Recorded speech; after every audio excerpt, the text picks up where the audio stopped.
బాలయ్య బాబు అంటే ఎవరో తెలుసు, కళ్యాణ్ బాబు అంటే ఎవరో తెలుసు, మనకి సంపూర్ణేష్ బాబు అన్నా కానీ ఎవరో తెలుసు, కానీ ఎంతో మనకి సంతోష్ బాబు తెలుసు. ఆర్మీ అనగానే గుర్తొచ్చిన మెయిన్ ప్లేస్ ఏదంటే Kashmir actually. We are the bad boys of Indian Army.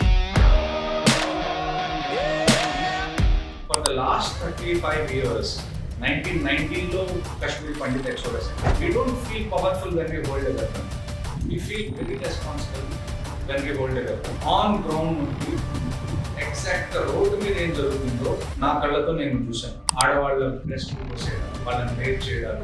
Article 370 ముందు వరకు కూడా ఎవరికి ఆర్టికల్ 370 తీసేస్తున్నారని కొద్ది కూడా ఐడియా లేదు. Once you serve in the army, you have that satisfaction for life. నేను యూనిఫామ్ వేసుకున్నాను, నేను దేశం కోసం కనబడుతున్నాను. అక్కడ టెర్రరిస్ట్ ని తప్పించడం కోసం మసీద్ నుంచి కానీ లేకపోతే అక్కడ ఆల్రెడీ ఎవరైతే ఏజెంట్స్ ఉంటారో పాకిస్తాన్ వాళ్ళు జనాల చేత స్టోన్ పెట్టి చేయించారు.